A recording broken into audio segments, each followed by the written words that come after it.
kurikulum merdeka, pembelajaran berdiferensiasi menjadi salah satu pendekatan yang diimplementasikan. Tentunya dengan perbedaan karakter peserta didik akan mempengaruhi bagaimana seorang pendidik mampu memilih jenis media pembelajaran yang saya manfaatkan untuk pembelajaran ini, yaitu media visual. Di awal kegiatan inti ini saya menggunakan metode ceramah. Tujuan utamanya adalah menyampaikan pengetahuan, konsep, atau ide dengan cara yang sistematis dan struktur, yaitu cara menggunakan kamus. Di sini anak-anak diharapkan dapat mengetahui makna atau arti dari kata-kata sifat. Tentunya untuk mencari arti dari kata sifat tersebut, kita gunakan Kamus Besar Bahasa Indonesia. KBBI ini selain berwujud buku cetak, juga tersedia versi digitalnya.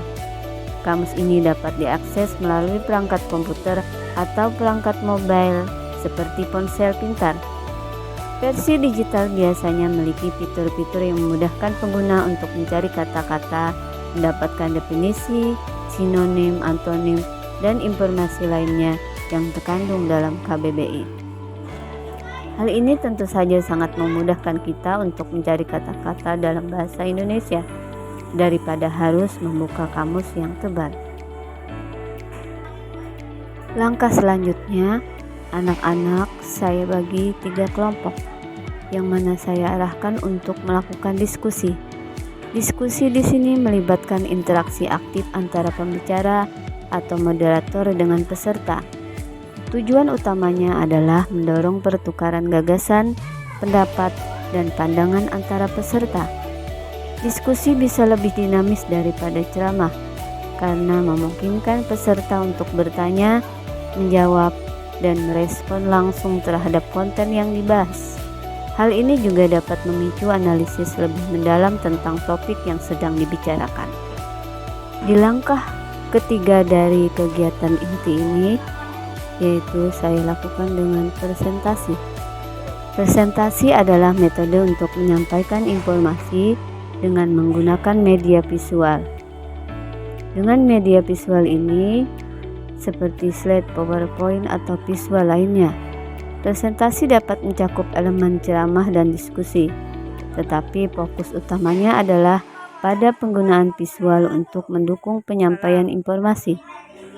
Dalam kegiatan inti yang melibatkan metode ceramah, diskusi, dan presentasi, kombinasi yang tepat dari ketiga metode ini dapat sangat efektif. Misalnya, Anda dapat memulai dengan sesi presentasi yang memberikan kerangka konsep atau informasi dasar. Kemudian dilanjutkan dengan sesi diskusi untuk memungkinkan peserta berinteraksi, bertanya, dan memberikan pandangan mereka. Setelah itu Anda dapat mengakhiri dengan ceramah ringkas untuk merangkum poin-poin utama yang telah dibahas. Dengan memadukan ceramah, diskusi, dan presentasi, dapat menciptakan pengalaman belajar atau presentasi yang lebih bermanfaat, interaktif, dan berkesan bagi peserta didik.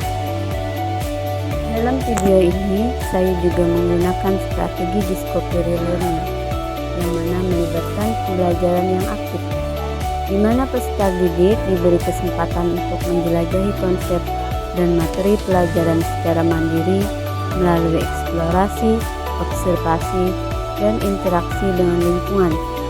Berikut adalah langkah-langkah yang dapat saya lakukan untuk menerapkan strategi discovery learning.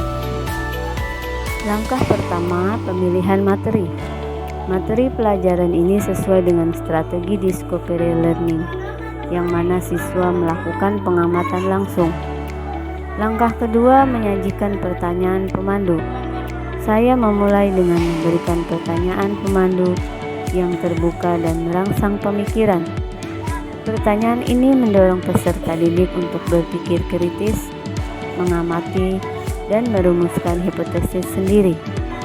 Langkah ketiga, menggunakan sumber daya. Saya memberikan akses kepada peserta didik terhadap sumber daya yang relevan seperti ponsel pintar yang mendukung pembelajaran mandiri. Langkah keempat, eksperimen dan eksplorasi. Peserta didik saya ajak untuk melakukan eksperimen, melakukan observasi, atau menjalankan tugas-tugas yang memungkinkan mereka untuk menjelajahi konsep dengan cara praktis. Kelima, kolaborasi dan diskusi. Berikan kesempatan kepada peserta didik untuk berkolaborasi dengan teman sekelasnya. Diskusi kelompok atau berpasangan dapat membantu dalam berbagai ide, penemuan, dan pemahaman yang berbeda-beda. Langkah keenam, mendorong penemuan sendiri. Saya membiarkan peserta didik menemukan jawaban mereka sendiri. Melakukan proses eksplorasi, ini membantu mereka mengembangkan keterampilan, pemecahan masalah, dan rasa ingin tahu.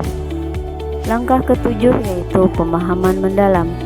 Saya mendukung peserta didik dalam menggali pemahaman yang lebih dalam dengan memfasilitasi pemikiran kritis dan refleksi terhadap temuan mereka. Langkah ke-8, memberikan umpan balik. Menyediakan umpan balik yang konstruktif untuk membantu peserta didik memahami apakah mereka dalam jalur yang benar atau perlu melakukan perubahan dalam penelitian atau eksperimen mereka.